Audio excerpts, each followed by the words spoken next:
Bienvenidos sean todos nuevamente a este nuevo episodio de Profundizando en la lección de Escuela Sabática. Nuevamente estamos los cuatro jinetes del apocalipsis: Jenner, Ronald, Luis Carlos y un servidor.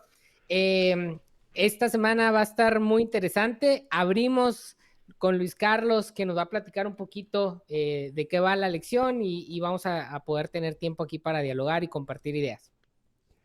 Pues esto es una continuación, una segunda parte de la lección que se presentó la semana pasada acerca de la misión de Dios en favor de nosotros.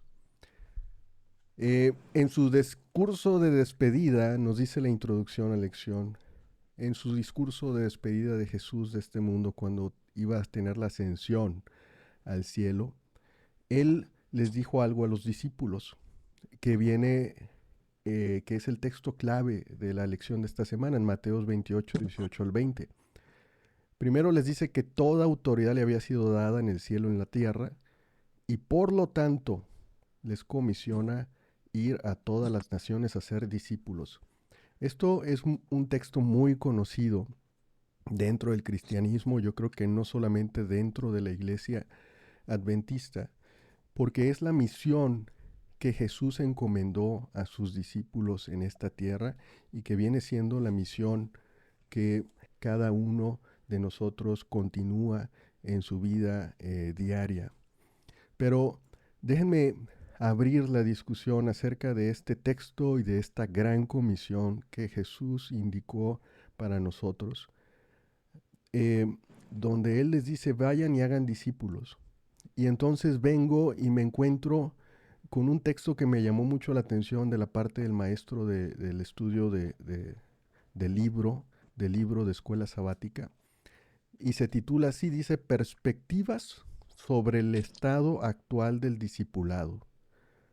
Dice que el consenso actual de los estudiosos del discipulado cristiano es que en comparación con lo que sucedía en el Nuevo Testamento, actualmente el discipulado se ha perdido en gran medida. Dice que la formación de discípulos se ha diluido y se ha reducido en gran medida al mero registro de conversos al cristianismo, al mero registro de una membresía en la iglesia.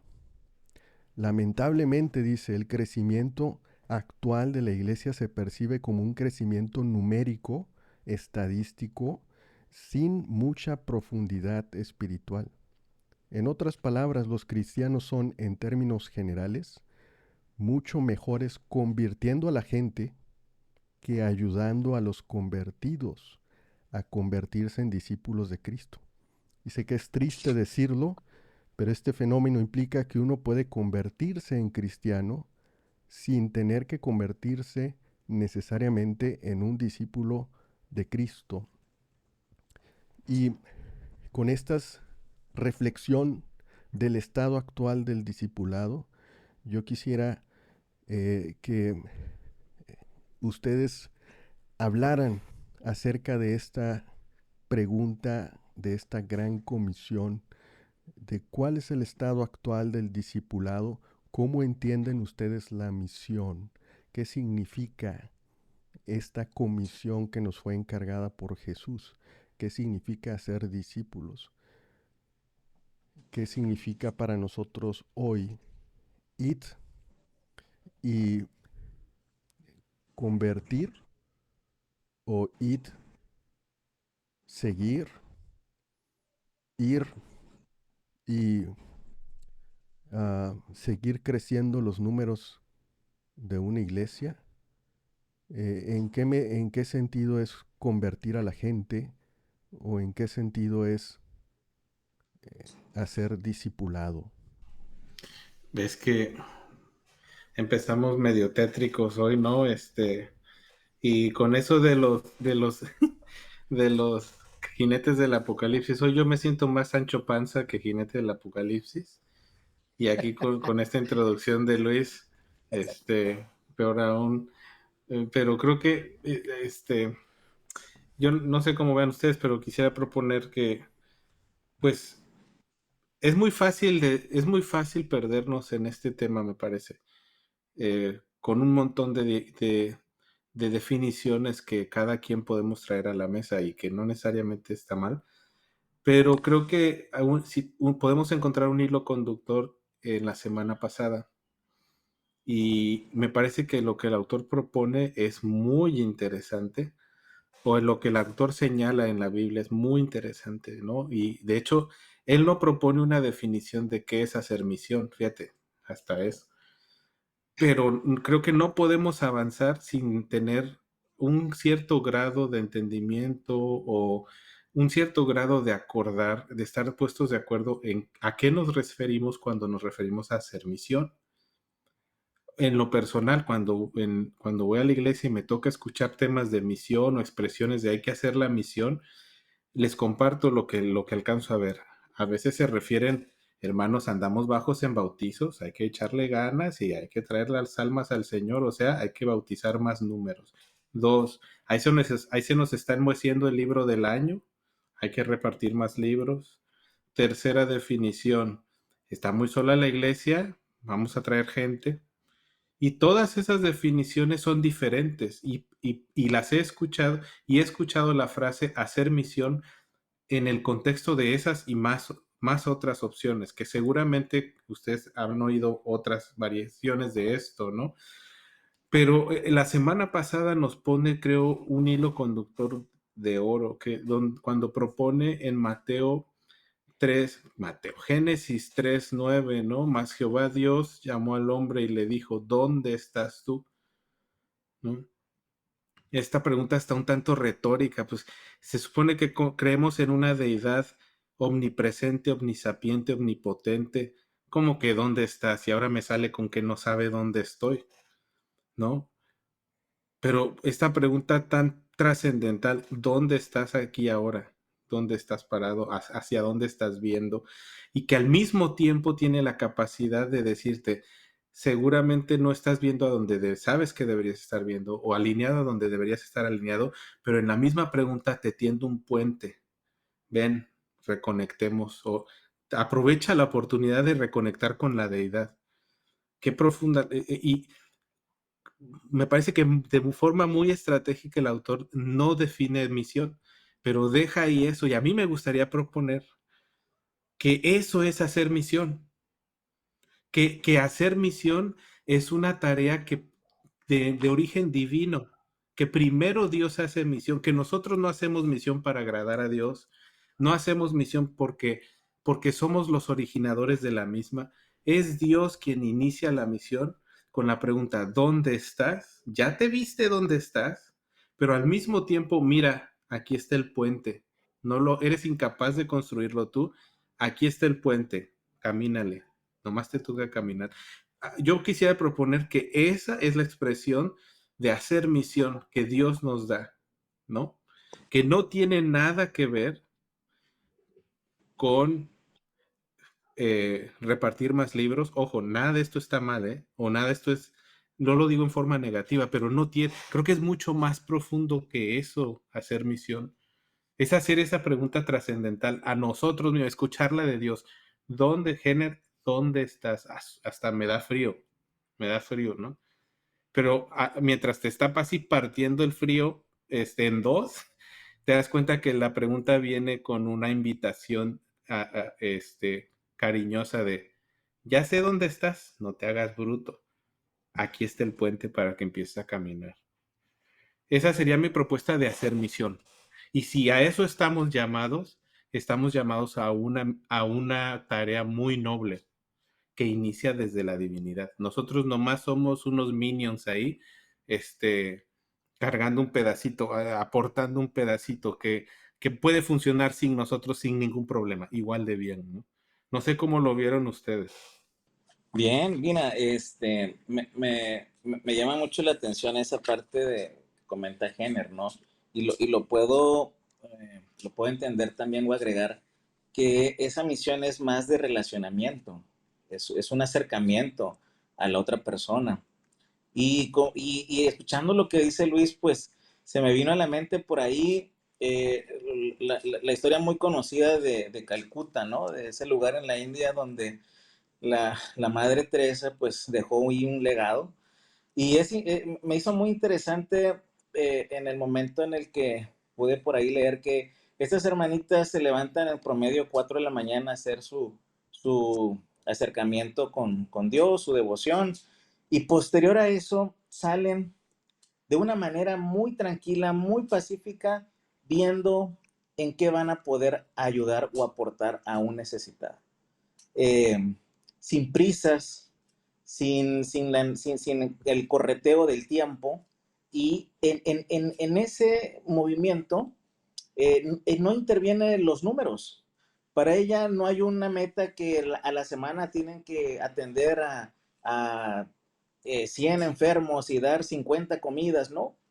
Y ese ministerio, cómo ha prevalecido y se ha hecho mundial ese trabajo de estas hermanitas, eh, y ha sido de un gran ejemplo. Y en lo personal creo que esa es una misión, el relacionamiento que hay con las demás personas.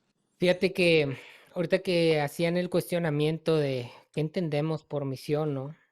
A mí me gusta mucho el planteamiento que en algún momento aparece en la Biblia de Dios hacia Abraham, ¿no? Al final, cualquier ser humano o grupo o toda la teología que hay para en algún momento establecer que ahora los cristianos recibimos ese llamado, está vinculado con ser de bendición para otros, ¿no? Em, el tema de los números, de los bautizos, de los libros, que si se dan, que si no se dan, sucede en todas las iglesias, suceden en todas las denominaciones por objetivos, pues, que son humanos, ¿no? A ver, seamos sinceros, ¿no? El número de bautismos, el número de diezmos, todos esos KPIs son humanos y no digo que estén mal. A ver, como organización tienen que tener algún tipo de métrica para tratar de empujar las cosas, ¿no? Pero ese no es el corazón de la misión, ¿no? Y en ese sentido se me hace muy atinado la frase que nos mencionó Luis Carlos y que a mí me da mucho gusto verla que no es de ninguno de nosotros, ¿no? O sea, a lo mejor si no estuviera en la elección y lo hubiéramos dicho género yo, pues ahí la raza que escucha y que nos ve acá muy de izquierda diría, no, es que esos chavos, andan perdidos, ¿no? Andan Pero mal, lo, andan lo está mal. diciendo acá la lección, lo está diciendo acá la lección, es una Oye, realidad, ¿no? O sea, se ha perdido la profundidad espiritual de la misión, ¿no? ¿Ibas a decir, mencionar algo, Gener? sí, un saludo cordial y amigable a los que nos tienen en fondo de inversión. Sí, sí, sí, que sigan sumándole al cochinito. Pero bueno, a lo que voy es, en realidad, esa profundidad que está haciendo falta, que menciona ahí, tiene que ver con un corazón, ¿no? Tiene que ver con una intención, y me gusta lo que dice Ronald al respecto, ¿no? O sea, ¿realmente nos está importando a las personas? ¿Realmente son ellos el objeto de nuestro amor, de nuestra intención, o son simplemente un medio para cumplir con objetivos que nos pide una comunidad religiosa? Independientemente del lugar que juguemos dentro de la comunidad religiosa, ¿no? Creo que Dios, cuando se acercó a Israel o al pueblo de Israel para tratar de plantearles una misión de ser bendición para otros, tenía en mente esta intención de que fueran un medio a través del cual el amor de Dios pudiera esparcirse. Y es bien interesante lo que menciona la lección de que en algún momento, al parecer, al pueblo de Israel los esperaba que las naciones vinieran al pueblo de Israel, pero que a nosotros ahora como cristianos, más bien se nos pide que salgamos hacia afuera para ir a llevar el amor. Y aquí llega a sonar un poco contradictorio cuando nosotros queremos que todos los demás vengan a nosotros, lleguen a nuestras iglesias y se empiecen a vestir como nosotros nos vestimos, a pensar como nosotros pensamos, a hablar como nosotros pensamos.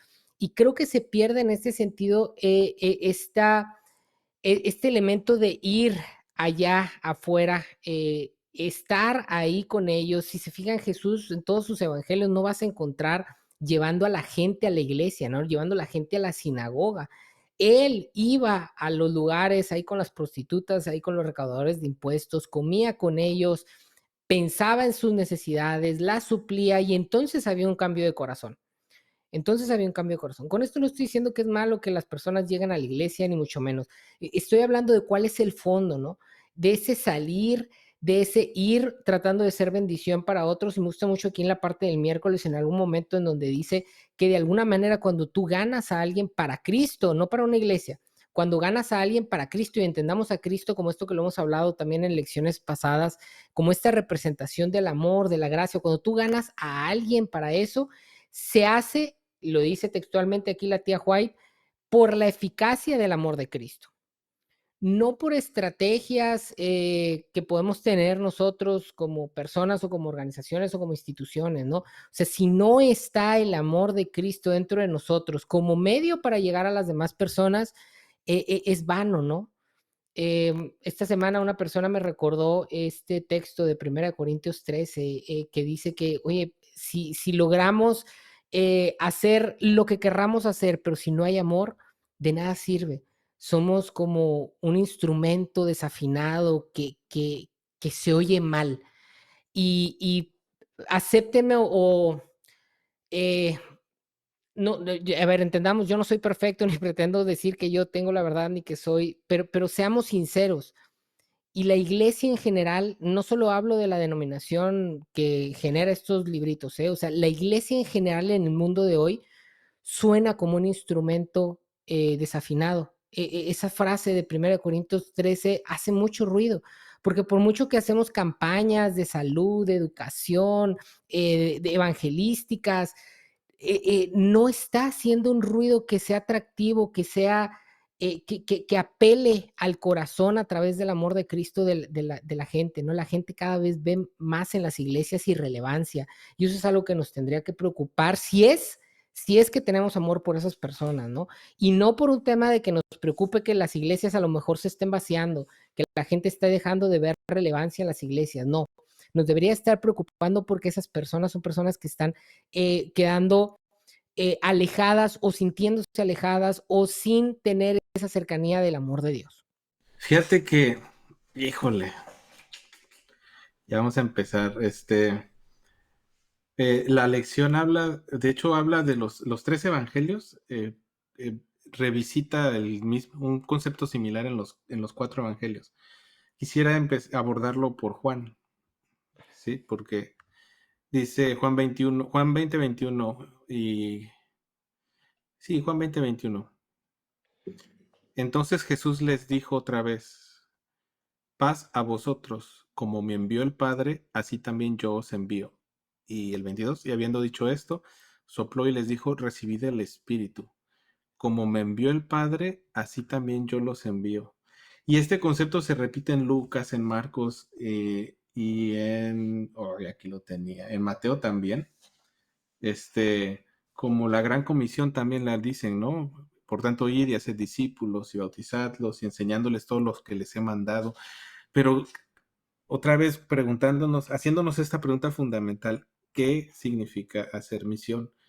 Y entonces, ¿a qué se refería Jesús cuando dijo enseñándoles todo lo que les he enseñado? Aquí yo quisiera proponerles algo que me pareció súper interesante. Saben que el concepto que está de Génesis 3:9, de más Jehová Dios llamó al hombre y le dijo, ¿dónde estás tú? Se repite o hay un concepto parecido en Mateo 2. Chéquense, Mateo 2, creo que es versículo 2, por aquí lo tengo. Empiezo a leer el versículo 1, estoy en Mateo 2, leyendo Reina Valera. Cuando Jesús nació en Belén de Judea, en días del rey Herodes, vinieron del oriente a Jerusalén unos magos, diciendo, fíjense, los magos es gente externa, filisteos, incircuncisos. Y fíjense lo que les preguntan los reyes magos a los israelitas, al pueblo escogido, ¿dónde está el rey de los judíos que ha nacido? Porque su estrella hemos visto en el oriente y venimos a adorarle. Y el pueblo escogido no sabía dónde estaba el Mesías, el rey de los judíos. Aquí me parece que está al otro lado de la moneda de esa pregunta de Génesis 3:9.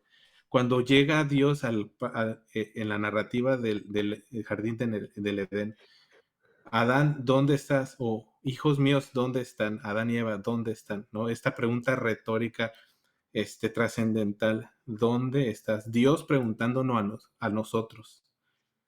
Pero cuando hemos tenido la oportunidad de que se nos pregunte de que Dios nos pregunte y que evaluemos y empecemos a caminar ese puente que Él nos tiende, en algún momento después en el futuro, alguien más va a venir y preguntarme, hey, ¿dónde está el rey de los judíos? ¿Dónde está tu Mesías?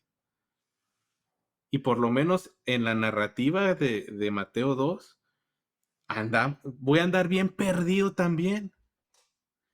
No lo voy a reconocer, es más, le voy a tratar de darle cuello, ¿no? Otra vez, no sabemos dónde está, no sabemos nuestra relación. Yo lo veo como, perdónenme, perdónenme aquí el atrevimiento, pero yo lo veo como una métrica y en geometría las métricas te dan un sentido de relación, dónde están las cosas, ¿no? En relación a qué lo mides todo, ¿no?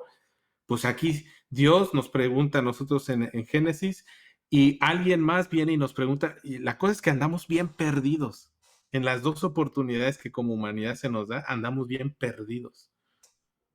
Y se une mucho esto a lo que decía Enoch, ¿no? Y también a lo que dice la lección esta semana de la Gran Comisión, en Mateo 28, 18 al 20, Marcos 16, 15 al 20, luego la menciona en Lucas 24, 45 al 49 y Juan 20, 21 al 23.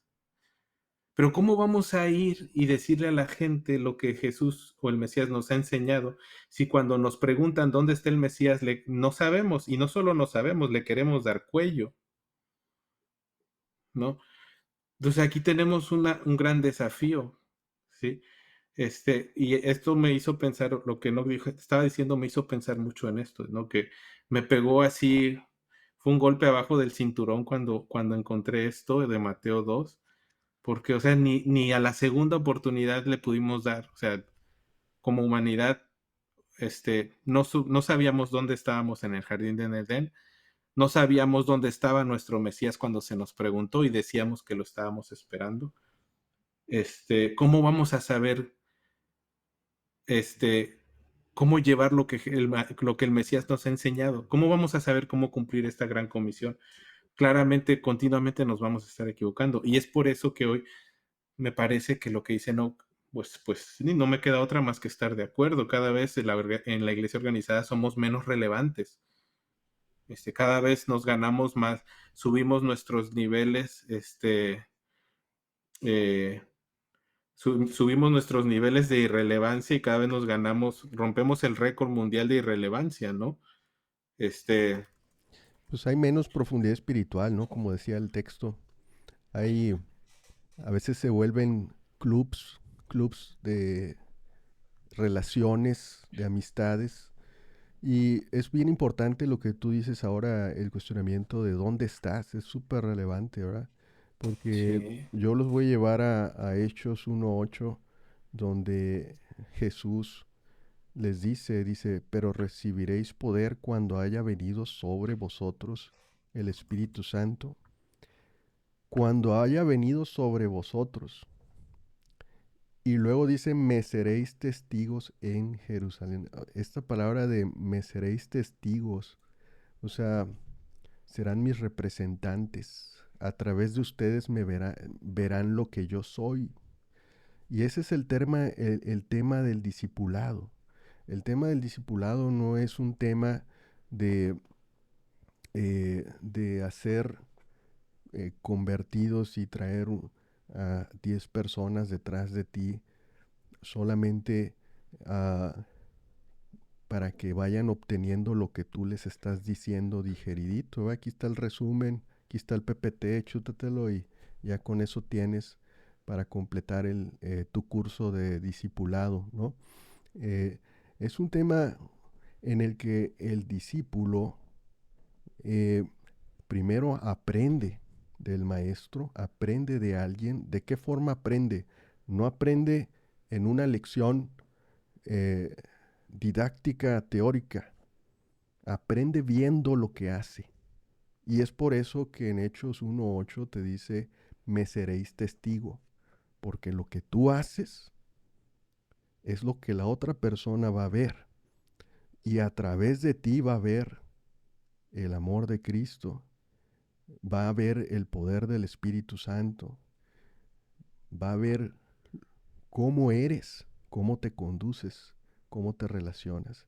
Y entonces cuando esa persona ve eso, entonces lo imita. Así como nosotros queremos imitar a Jesús cuando Él estuvo aquí en la tierra y cómo Él era, lo que Él nos dice ahora es que ustedes me serán testigos. Ustedes continuarán este trabajo aquí en la tierra y los otros los van a ver. Entonces, a mí me pareció muy interesante este concepto de salir de un tema de misión en el que hay que uh, enseñar algo, sino es un concepto de misión en la que eres un representante de Jesús. Eres un representante de la forma del ser y del hacer. Sí. Es que, fíjate que sí concuerdo lo que dices, Luis. Creo que sí hay que enseñar algo, pero lo que hay que enseñar no es superficial. Para poder enseñarlo, hay que seguir el orden en que la divinidad lo puso. Y te tiene que acalambrar primero a ti la pregunta de dónde estás. No puedes enseñar si no te ha acalambrado esa pregunta. No se puede, es imposible. Entonces, por eso sí, creo que sí hay que enseñar, pero ya que después del calambrón que te ponga la pregunta, ¿no? Y así, de que te saga tu cosmovisión, que te mueva el tapete por completo y que permitas que el Mesías te vaya guiando, ¿no?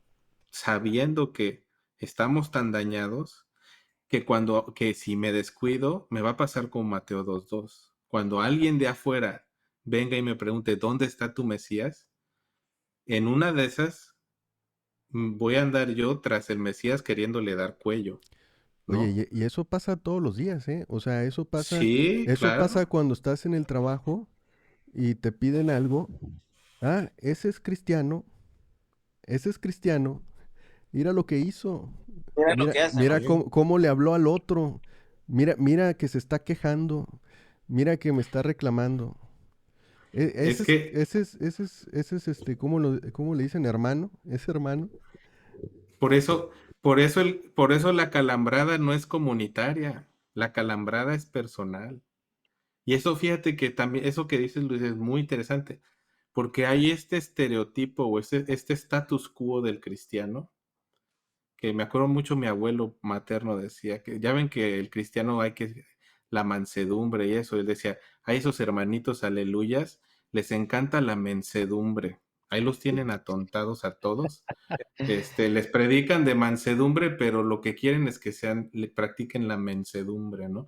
Entonces hay esta idea, este status quo de que el cristiano es un agachado y todas las demás cosas que tú quieras. Pero esas ideas, esos son subconscientes colectivos. En el momento que tienes el encuentro con la pregunta a nivel personal, en tu jardín del Edén, a solas con Dios, y te hace esa pregunta, donde no te puedes agarrar de lo que dice la sociedad, ni de que, Señor, es que como el joven rico, yo doy mis triple, cuádruple diezmo, y también ayudo al coro de la iglesia y la manga del muerto. Cuando nada de eso sirve y estás a sola, pues, vulnerable con Dios, es ahí, es ahí. Y entonces, en función de ese encuentro personal, ya creo que podemos tener la oportunidad de ir construyendo. Y si nos toca enseñar el diente, pues que el diente sea cristiano, pero hay que enseñarlo, ¿no? No sé, estoy hablando pensando en voz alta, pero ya no tendremos que andar cumpliendo estereotipos. Más bien estaremos en el negocio de estar rompiendo el status quo. ¿Por qué? Porque estamos cumpliendo la misión. Y si la misión va a romper el status quo, pues hay que cumplir la misión y que se rompa lo que se tenga que romper. Claro, y en el proceso que se construya lo que se tiene que construir, ¿no?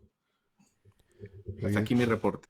Fíjense, Sí. Fíjense que varias cosas traigo en la cabeza, ¿no? Voy a tratar de irlas sacando a partir de lo que han estado diciendo y tratándolas de articular. ¿Sabes qué se me vino, Gener, cuando mencionaste ahorita este tema de cuando vinieron a preguntar dónde estaba el Mesías? Se me vino Gregorio. ¿Saben quién es Gregorio? El de la universidad en esta obra de teatro que hacen y que él hace de Herodes.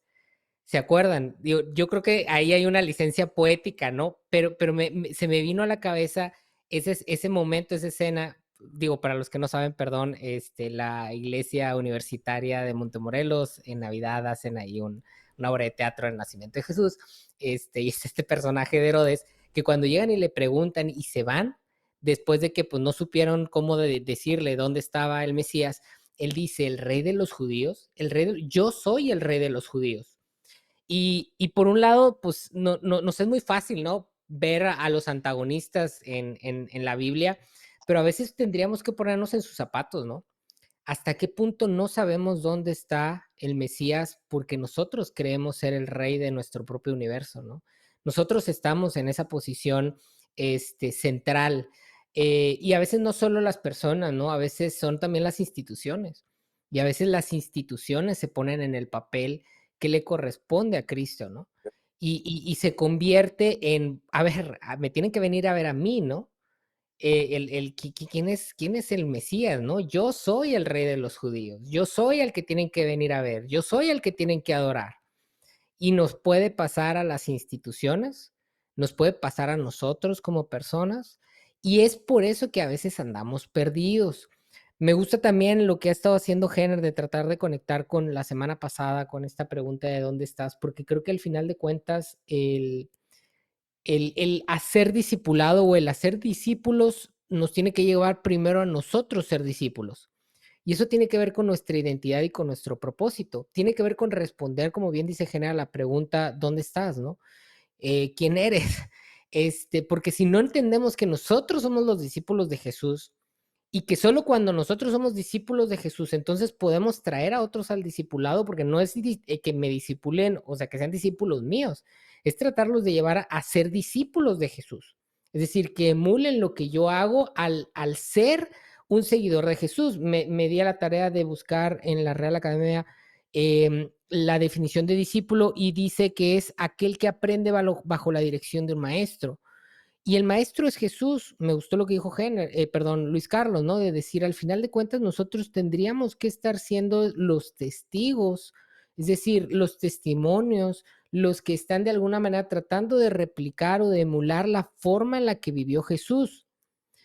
Y es muy interesante visualizar la vida de Jesús a través de los evangelios y darnos cuenta que la relación entre Jesús y la iglesia organizada de su época no era necesariamente la más cordial, digámoslo de alguna manera. Y con esto Jesús nunca dijo que estaba mal la iglesia organizada, como creo que también sería un error de cualquier parte de nosotros decir que la iglesia organizada está mal, o sea, cumplen con una función.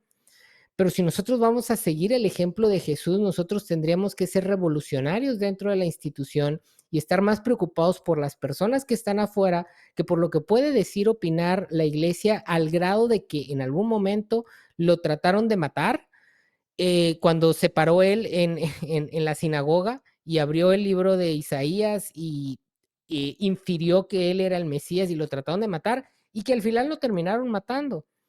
Ese es el Jesús al que tenemos que estar siguiendo. Esa es la dirección del maestro al que tenemos que emular, de la cual tenemos que dar testimonio en favor de todas las personas que están allá afuera y que no caben a veces dentro de la iglesia.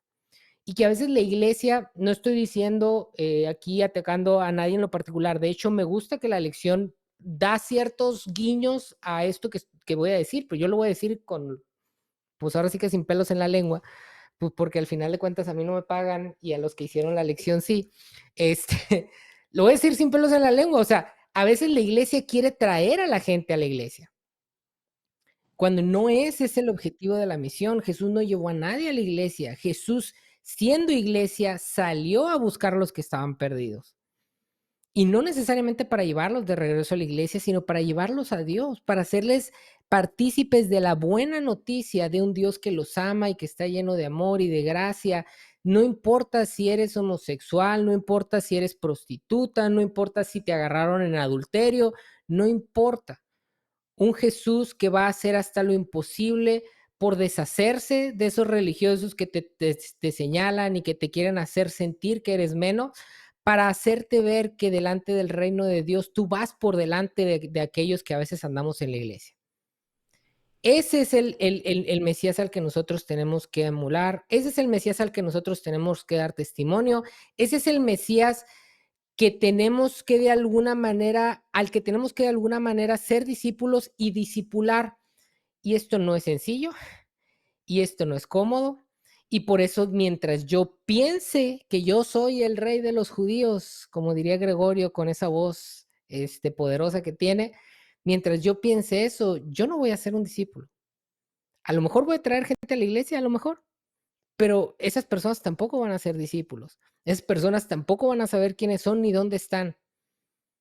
Porque la única manera de dar una respuesta profunda a dónde estoy, cuál es mi propósito y quién soy es a través, no de la iglesia, a través de Dios, a través de la vida de Cristo, a través de ese amor y esa gracia que suma a la construcción de un mundo mejor y que nos permite ser lo que Dios quiso desde el principio, de bendición para otras personas. Y creo yo que ese es el mensaje de la misión y esa es la misión que nosotros tendríamos que estar adoptando. Y con esto cierro mi participación porque ya se nos está yendo el tiempo. No, pues ya te iba a preguntar otra cosa, ¿no? Este, oye, Ahí es vas, que ahí no, vas. no, pues ya vamos a cerrar también, ya faltan cinco, Dale, pero dale, dale. no, el asunto que has dicho del mensaje de la misión, porque a veces estamos muy cómodos dentro, hemos establecido que hay que salir de ese sitio de comodidad en el que estamos en los templos, en las iglesias, ahora está todo muy cómodo dentro, aprendiendo, todos somos fortalecidos ahí, pero parece que la misión está afuera, ¿verdad? Y está afuera con los que no son como tú. O sea, no está fuera con el que te cae bien, no, está fuera con el que no te cae bien. Y es ahí donde está el tema difícil y profundo.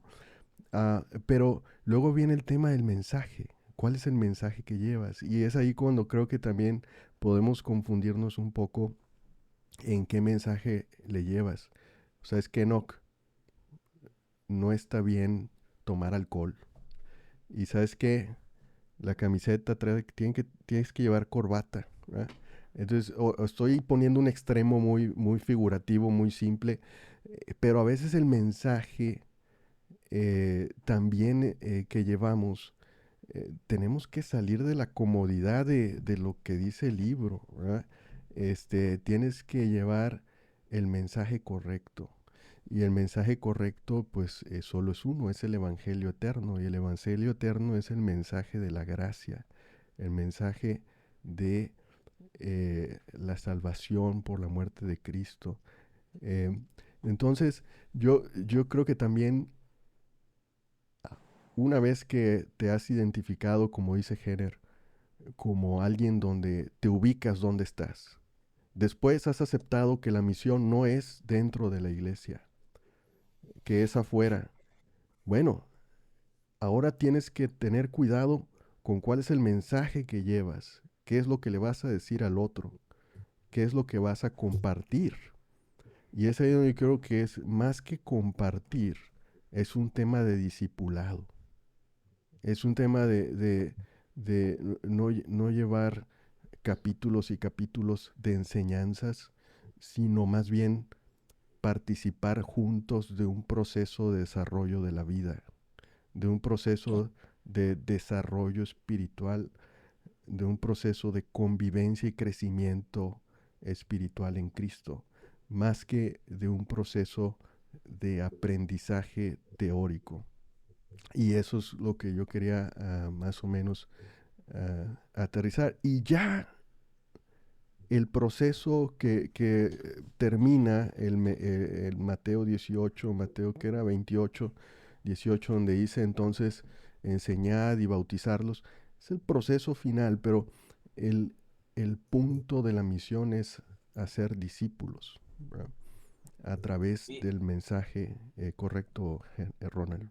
y algo esperanzador, digo, dentro de ese gran ejemplo que fue Jesús aquí en la tierra, es que Él escogió a 12 personajes, ¿verdad? Que al parecer no prometían nada y pues fueron sacados de muchos lugares que no fue dentro de la iglesia.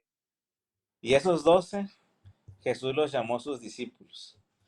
Y para hacer eso, tuvo un proceso. No fue una doctrina nada más de cumplir unos votos y órale, bautícense. No, fue un proceso porque todavía recuerdo en ese momento donde Jesús es apresado por los soldados y sale un Pedro que ya caminó 3 años al lado de él pues con una espada, ¿verdad? Mochándole casi la oreja, aunque su intención comentan ahí que pues era matarlo, ¿no? Y es un discípulo. Entonces, y que caminó al lado de Jesús, ¿no? Entonces, algo esperanzador es de que Dios toma a personas que probablemente no prometen nada, pero Dios ve más allá porque ve al otro, ve el corazón. Y creo que eso es algo que como iglesia organizada estamos perdiendo. Nos estamos fijando más por las cuestiones del exterior, por las cuestiones numéricas, por el crecimiento de miembros, que realmente por el discipulado que es un proceso, es tiempo, no es de la noche a la mañana, es un caminar día con día. Fíjate que esto que dice Ronald me parece muy importante. Este es un proceso, pero dijiste algo más antes de que es un proceso, ya se me borró el cassette. Ay, Es la edad, es la edad. ya es la hora y la edad, ya. Andamos, Este, andamos. no, pero, este, sí, concuerdo con lo que dices que es esperanzador, pero también yo lo veo a nivel personal, ¿no? Seguramente, y no sé cómo les ha pasado a ustedes, pero hay muchos momentos en mi vida donde veo muy, valga la redundancia, desesperanzada mi existencia, ¿no? Este, y no podría yo, ni siquiera yo convencerme a mí mismo de ser un discípulo del Mesías. Y es en esos momentos cuando estas historias de los discípulos, que eran pura corcholata de las buenas, este, eh, Pura fichita. pura fichita, canela fina, este, está ahí para recordarme, aunque te sientas, bueno, creo que no importa qué tan bajo te sientas, ahí están los discípulos, o sea, ahí te acompañan ahí en esa bajeza, por decirlo de una manera. Y fueron elecciones que hizo el Mesías. Entonces, aun cuando nos sentamos de lo más distante que podríamos habernos sentido a ser competentes como discípulos, como seguidores del Mesías, nunca olvidar que el Mesías nos sigue eligiendo. Eso es muy esperanzador y muy sanador, muy sanador. Y por último, en esa historia también recuerdo que hay dos personajes igual que fueron muy marcados en cuestiones de la equivocación, la negación de Pedro y la traición de Judas. Los dos cometieron un nivel igual porque para Dios es lo mismo. El problema es a dónde se dirigieron ellos. Judas se metió en una iglesia y ahí donde le tenían que mostrar el amor y la gracia, no fue así. Y Pedro fue directamente a los pies del Salvador. Entonces, digo, eh, como institución, se nos está olvidando demostrar a Cristo que es el amor y la gracia. Déjeme Desde aquí decirle, veo a Enoch hinchado como pavo real, no sé por qué, sí, sí, no lo sí, entiendo. empezó a hacer un meme. Aplausos, aplausos. Oye, déjame decir, No, perdón, perdón, nada más, rapidito. Lo que pasa es que creo que lo que acaba de decir Ronald, a ver, otra vez, ¿no? Creo que Jesús nunca dijo que las sinagogas tenían que cerrar y que debían de desaparecer, ¿no? Creo que debemos de aprender a ver las cosas no tan simplistas, ¿no? Como las cosas son blancas o negras. Pero tenemos que tener esta capacidad crítica, ¿no? de decir, a ver, aguas, aguas con que en algún momento pongamos a las instituciones religiosas, a los líderes religiosos o a cualquier persona por delante de Cristo, ¿no? Por mucho que a veces tenemos buenas intenciones, somos seres humanos, ¿no? Y por eso el discipulado no es llevar a una persona a una iglesia, mucho menos llevarlo a que sea seguidor mío. O sea, tiene que ser llevarlos a Jesús, ¿no? Ahí es donde un Pedro puede encontrar el amor, el consuelo, la reconciliación, el perdón que necesita para convertirse en lo que después se convirtió, que es uno de los grandes fundadores de la iglesia. Este, y tener cuidado, ¿no? Con a veces estas expectativas que podemos llegar a veces a tener sobre la iglesia, ¿no? Entender que Judas, tal vez de muy buena intención, se acercó con la iglesia organizada del momento, pensando que iba a ser un buen medio para que Jesús cumpliera con su propósito. Una vez que se dio cuenta de su equivocación, volvió a ir dentro a la iglesia y fíjense, fue a tratar de regresar las monedas que le habían dado. O sea, él de alguna manera quería resarcir, quería buscar una solución y pues lo que encontró pues no fue lo que él necesitaba, ¿no? Entonces se me hace muy, muy valioso lo que ahorita nos acaba de mencionar Ronald. Muy bien, voy a hacer un comentario final y dejarle a Ronald, perdón, sí, a Ronald o Jenner que nos despidan ya de este episodio. Pero en las preguntas para dialogar vienen tres preguntas o tres puntos. Uno de ellos me llamó la atención. Primero, decir que las palabras del Salvador, dice, ustedes son la luz del mundo, ¿ok? Y segundo, esta reflexión, ¿qué credibilidad creen que podemos tener, ¿verdad?, como iglesia o como personas, como cristianos, en la comunidad? Principalmente por la medida en que nosotros, el cuerpo de Cristo, como lo estudiamos la lección pasada en Efesios, ejemplificamos en nuestra vida el amor de Dios en el cumplimiento de su misión. ¿Cómo respondes tú personalmente a este desafío? ¿Cómo respondes a ese desafío donde tú eres el cuerpo de Cristo y ejemplificas en tu vida el amor de Dios en el cumplimiento de esa misión? Entonces, Yo no, yo quiero empezar contestando esa última pregunta y quiero reaccionar fuerte a esa pregunta, porque me parece que no hace falta estarnos autoflagelando, preguntándonos, o es que a mí me parece un comentario pasivo-agresivo esa pregunta.